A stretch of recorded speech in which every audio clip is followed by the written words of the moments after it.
Hi, this is Yin Wang. Today I'm going to talk about the brief introduction of dual language education. So here is my PowerPoint.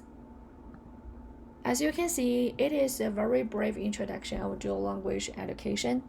And this PowerPoint includes the definition of dual language education, the different types of dual language education, and also the rationale and the implementation of dual language education. All the informations I got it just from this article, Dual Language Education, and the author is Donna Christine. It's published in 2010 years. Okay, so let's talk about the second language learning and teaching first. The fields of second language learning and teaching can have diverse goals and contexts and traditions, and the learners can be children or adults. Sometimes this kind of second language learning can happen in the community, language community, or just a school. And the learners come here to learn the second language, just want to, maybe someone want oral communication, and the other one want to get the language literacy or the both. And when the second language teaching happens at a school, here it is so important. When the second language teaching happens at a school, here the language is not just educated as a subject, but it is a medium of instruction. So here is a medium means that the second language is not educated as a subject. It is a tool for students and teachers to teach the other subject, such as we use the second language to teach math, science, and social studies. And when the second language teaching happens at a school, the goal for it is just to help the students to get the bilingualism and the biliteracy. There are 4 different types of dual language programs. As you can see, the first one is developmental bilingual program.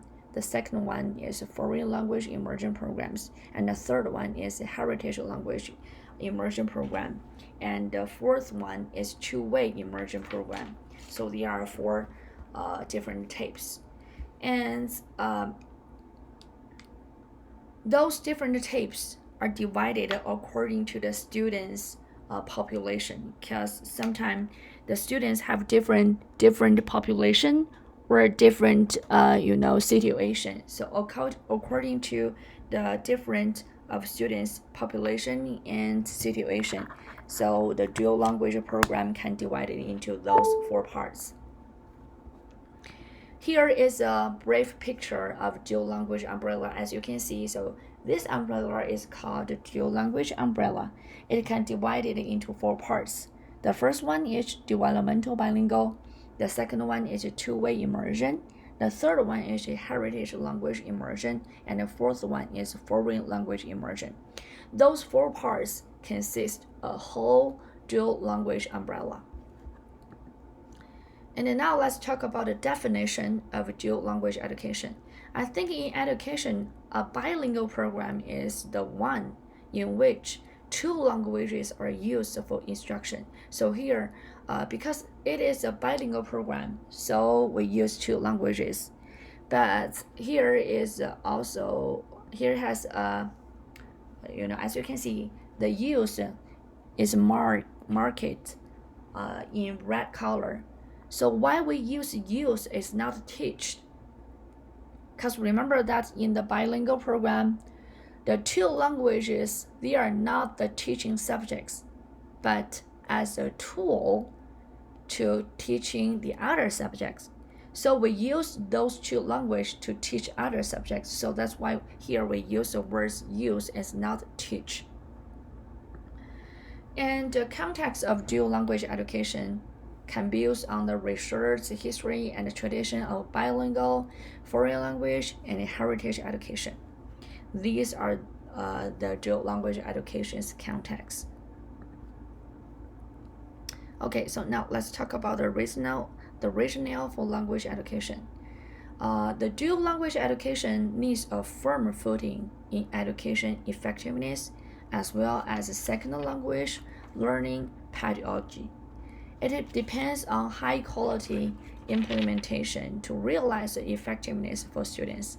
And here is the implementation of dual language education. As we all know that dual language education is a type of bilingual education. So we use two languages as a tool to teach the other subject. And also, it have the goal. The goal of dual language education, it is maintain both languages over the long terms, because we have to maintain the native language and the second language. And it is a long-term learning. It is not a short-term learning. So the long-term learning, because this kind of program can include the teachings from kindergarten or from the kindergarten, primary school, and secondary school. And as to get this goal, to maintain both languages over the long term, it makes the dual language education has a lot of key features. And the first one is at least 50% partner subject teaching time. It means that in dual language education program, it will be two teachers and their partners. So each teacher is using different language to teach 50% a day, or just a teaching license, teaching time, 50% teaching time. And this kind of teaching time also often happens in elementary school. And as we all know that, so the dual language education, it aims for bilingualism and biliteracy. And for those who want to teach in this program, it means that the teacher or the educator in this program, we ask for them for a fully proficiency in the teaching language or fully proficiency in both languages. I think it is very good. And it has to be well trained, especially for the second language teaching. And all the teachings in dual language education should follow the grade level content standards and also the curriculum. And for the students who wants to join this language program, we just recommend them, they have to at least finish the elementary school. But if they can finish the secondary school, it is perfect. Yeah. And the dual language education program, it aims for the interaction of language and culture, and also the cross-cultural awareness. Because we're not teaching language only. We have to let our students to learn some culture awareness behind the language. So here is the key features of the dual language education. And now let's talk about the different types of dual language program. The first one I want to talk about it is developmental bilingual education. So this program serves some minority language speakers who are learning the majority language. It means that for those students, they have a proficiency minority language, but they come to school to learn the majority language. And this program the native language plays a very important role in second language learning, because the proficiency of the native language can help the students to learn the second language. And this kind of program is most well known in United States. And second one I want to talk about is the Heritage Language Immersion Program. So this program serves the students who come from a home that has a strong culture and a linguistic ties with a heritage language. And this heritage language is a minority language. This kind of immersion program can have a lot of different forms, such as Saturday school or language course only for those heritage learners. And it has the same aims with the other language program, just the bilingualism and biliteracy. The most famous example for this immersion program, it is Hawaiian language immersion. So the Hawaiian language immersion is a bilingual language in Hawaiian and English. It established in 2080s.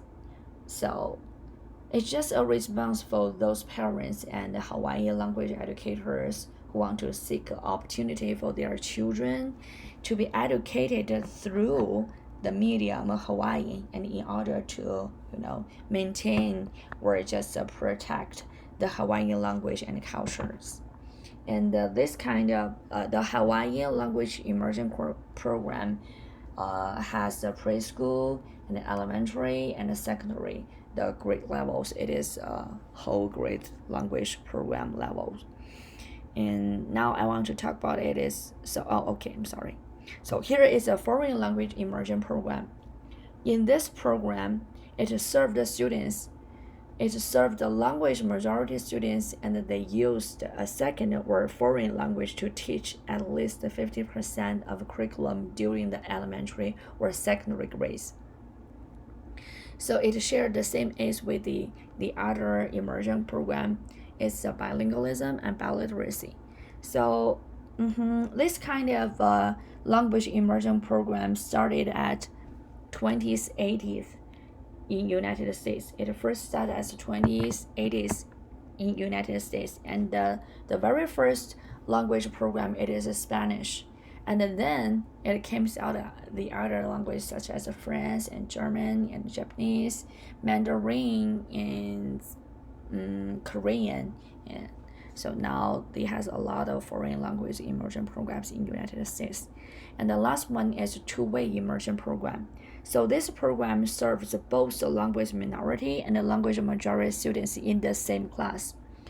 So for those language minority students, two-way immersion programs can maintain the native language maintenance and growth. And for the heritage language minority students, so the two-way immersion program can support the language of the heritage community. And for those majority language students, it can provide an opportunity to let those students become proficient in additional language. And the features of the two-way immersion program, because I just think that this kind of immersion program, just like the combine of the other three types of programs, the feature of it is the students come to this immersion program are from the two language backgrounds combined together in one classroom. So it totally can bring some certain advantage for second language learning and teaching. And also, the teacher is not the only proficient model of second language. So I think this two-way immersion program, just like the other three program types combined together, it's shared some common things with the other immersion programs. And now let's talk about the second language learning and teaching in dual language immersion. So all those four different types of dual language immersion program share the one primary goal, that is the high levels of proficiency in a second or additional language. And they also share the same theme, that is second language learning and teaching, and also the same goals of it. It is bilingualism, biliteracy, and multicultural competence. And now let's come up the conclusion and some future direction. According to this article, after reading that, I just thought that even though the dual language program has different types of here in American, but it still just has a very short history. It's not very long. And it can also develop some new different kind of education, different kind of new program types. So since it has a short history, so it is still a new educational module. it's just a new try of a language of second language education teaching, I think. And as the time going, I think the dual language program may have some cultural issues to improve. After the practicing, after the time testing, it can come out some questions, but we just to improve them and figure them out. Yeah, so that's all my PowerPoint today. Thank you for your watching.